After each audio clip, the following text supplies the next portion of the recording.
Hello and welcome, everyone. I'm Marcus Aurelius, and this is Dominion's 4 Mod and Map Showcase. This is my first episode, and the first mod that I would like to showcase is Black Ulm by Sombre. Now, this mod takes the traditional Middle Age Ulm, which, if you have any experience with the game, is a nation who is wary of magic, has pretty weak priests, but is devoted to steel. They have some of the best armor in the game.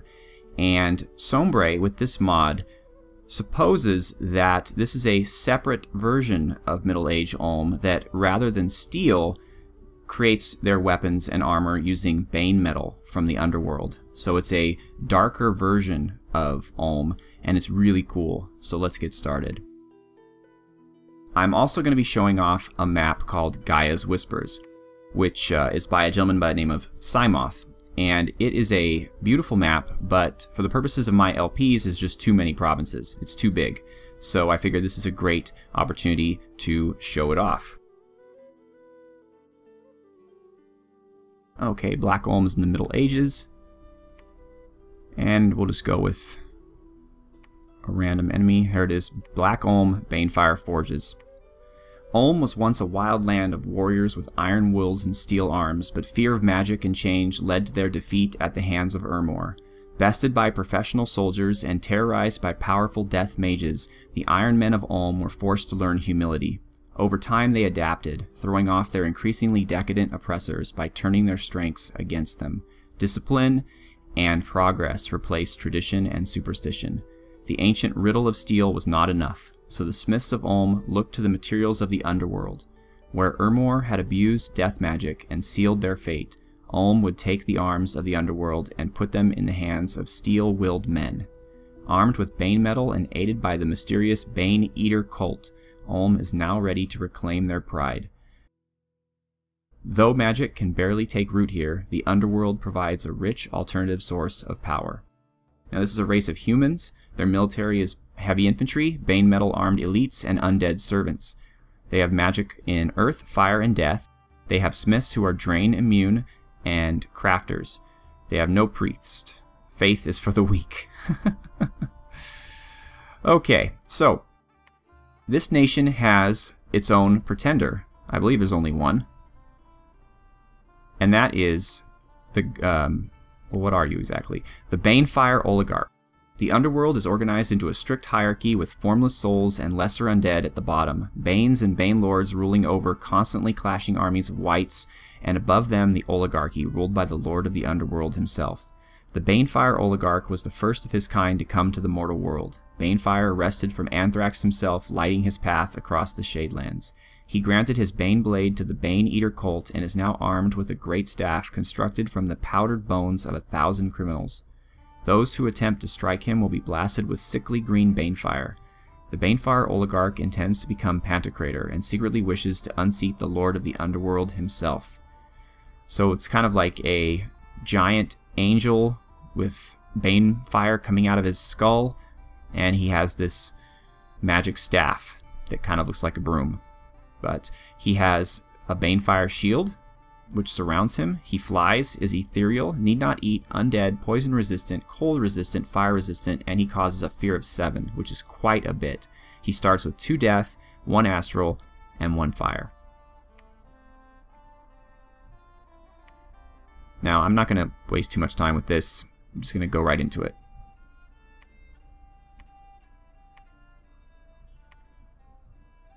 Okay. So, first of all, let's take a look at this map.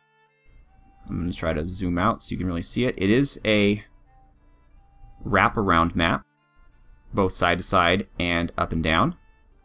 And what I really like about this map, first of all, is the detail. But second of all, I like how there are clumps of territory. And what I mean by that is you've got a big mountain range, that blocks travel for large distances. You have a big forest. You have plain provinces, here's 3 of them, another big forest. So what I mean is, instead of having one forest province next to one plains province, next to one wasteland province, next to one hilly province, you've got realistic groupings of provinces that make sense. And why I like this is because the game has a number of units that have survival of certain elements. So a unit that has forest survival can cross these forest terrains without penalty, while a unit that doesn't cannot. And on a map that just has one random forest province surrounded by plains or whatever, that's not very useful. But on a map like this, you can really give yourself a strategic advantage by utilizing your unit's strengths in this area. And I like the wastelands. They kind of have a cracked, deserty look. It's just, in general, it's a very beautiful map. I will provide a link to it down in the description. Okay, but let's look at Black Ulm. So, Black Ulm has the Bane Eater Halls, 1 death. Enables recruitment of Zerstorer and Bane Drinker. They have the Bane Metal Forge, 2 earth, 20 resources, Black Legionnaire and Black Centurion, and the Bane Fire Furnace, 1 death, 1 fire. Of their commanders, you have the typical Scout, and then you have a Commander of Ulm, which is just similar to the Commander of regular Ulm, except he's clad in the newest Bane Metal armor and armed with heavy weapons or tower shields. Though the rise of the powerful Bane Eater cult has changed Ulm's military forces in recent years, the commanders of the regular army still wield considerable power. So it doesn't show in the background here, but this commander is accompanied by a retinue of 5 shielded infantry of Ulm. That's really cool.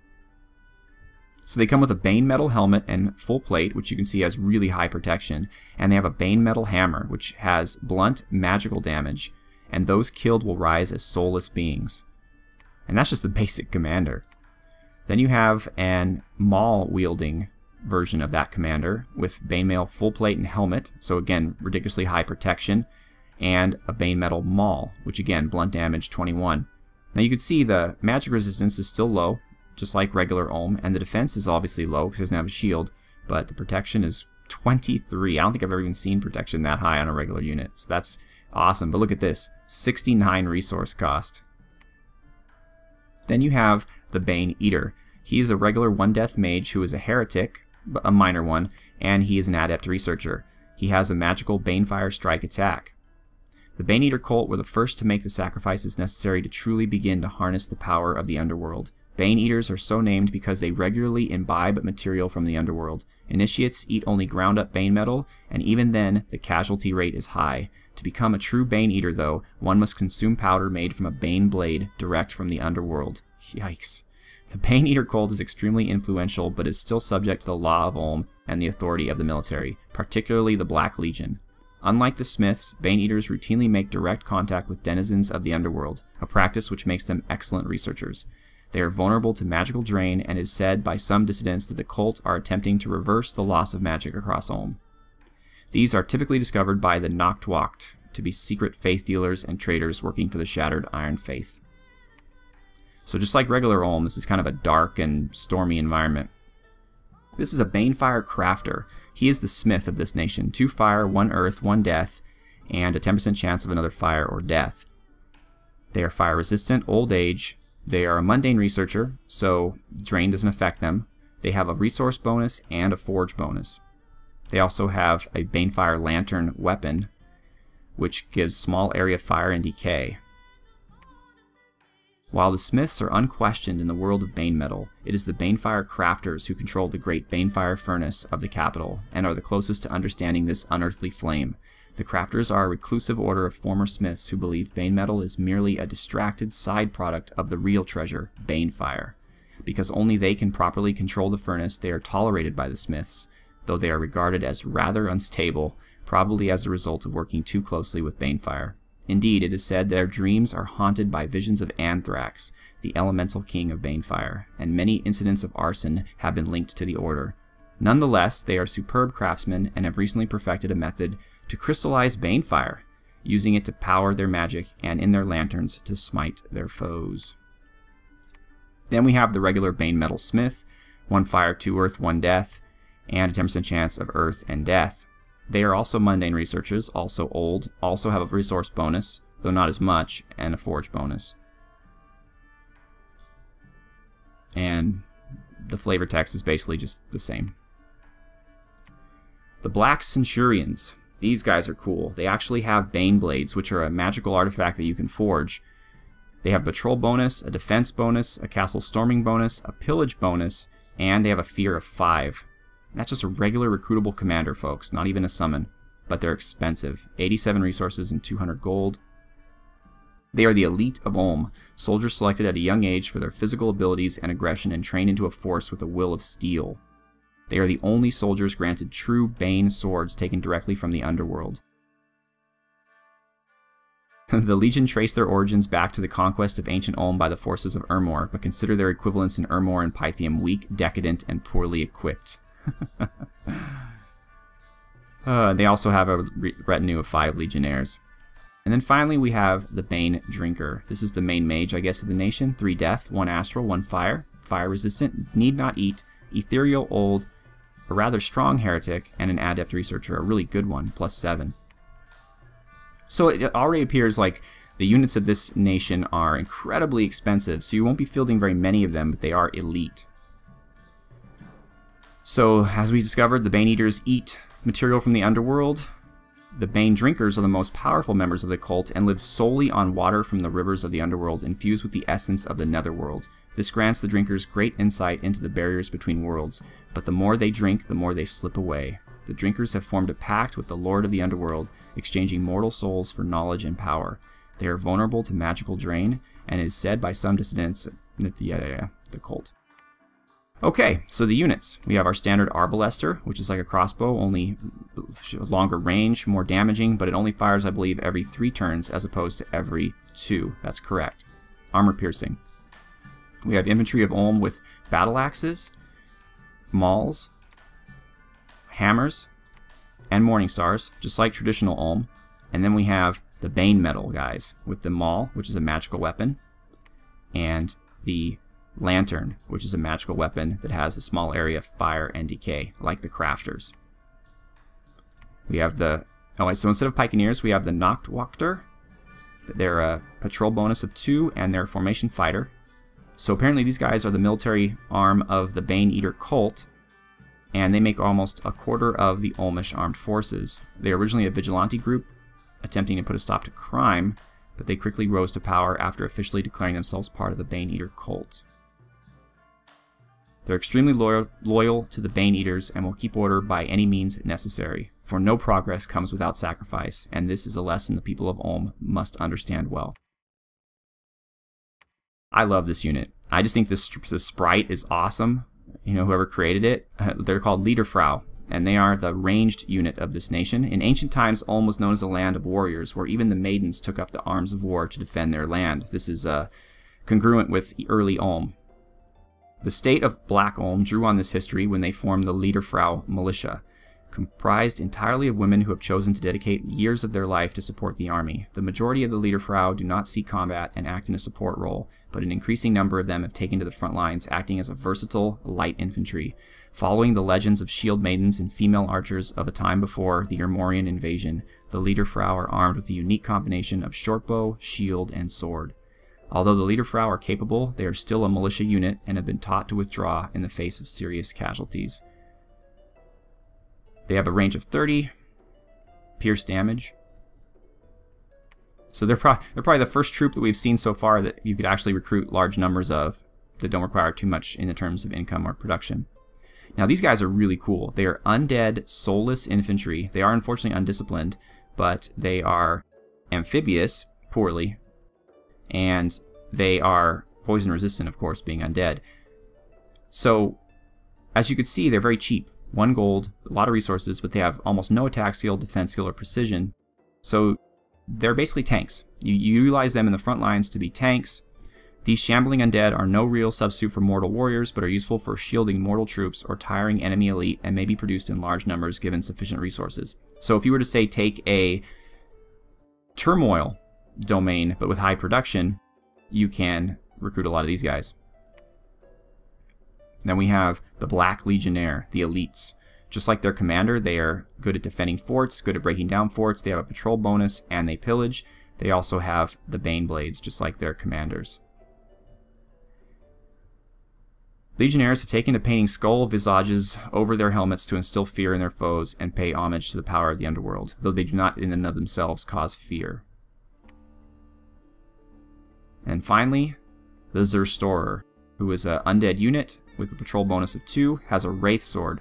Now, for those of you who don't know, the Wraith Sword actually drains hit points from the person you're attacking and gives it to the unit. This is, again, a magical weapon that you can forge, and it also comes standard on Wraith Lords if you are to summon them, which they're a high-level summon. So having a regular troop with this weapon is pretty amazing.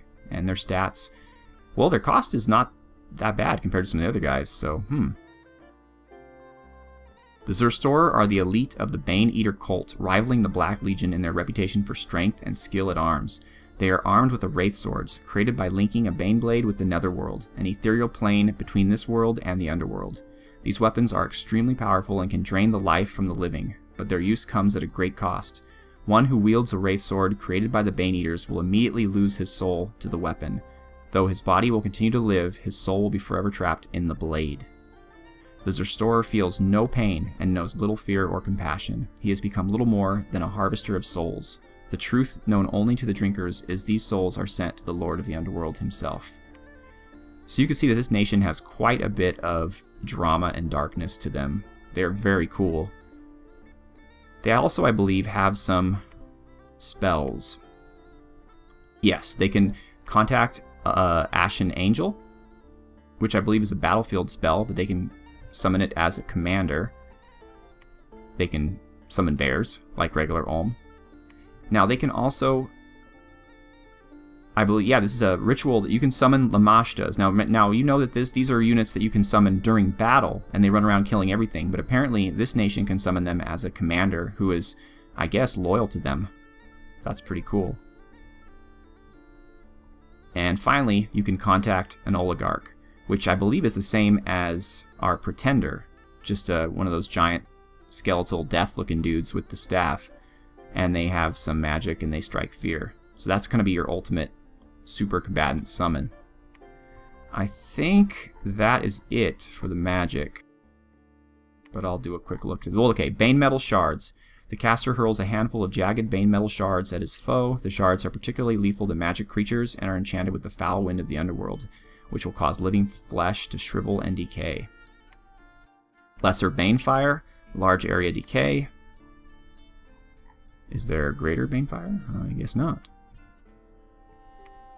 Bane Fire Pair. The crafter takes 2 well-prepared skeletons and embeds small shards of crystal Bane Fire in their eye sockets, granting them false life. Okay, so you get 2 long dead archers, basically, from this spell, but it's at level 0, so you can get them right away. That's cool. I missed that one on my first look through this nation. And I guess that is it. No blood, I don't think. Alright, so once again, this is Black Olm by Sombre. It is a really tough looking nation. I could imagine that they would have no trouble as long as you have the correct scales for them, high income, high production, to just steamroll pretty much anything. And they definitely look cool. I don't know if Sombre created these sprites himself, but whoever did is very, very talented, and especially the Leaderfrau, which I don't think there's any other female sprite in the game with 2 pigtails. That's pretty awesome. It kind of reminds me of like those Valkyries, you know, from the German operas. So that's pretty badass. Alright, so, and once again, the map, of course, is Gaia's Whispers by Cymoth. So, as this is my first mod, nation, and map showcase, please leave a comment, let me know what you think. If you enjoy the mod and the map, please support the people who created them by downloading them and utilizing them, and maybe saying thank you to them in their forum topics for creating these works that make the game of Dominions better. Alright, thank you so much for watching. Have a good one.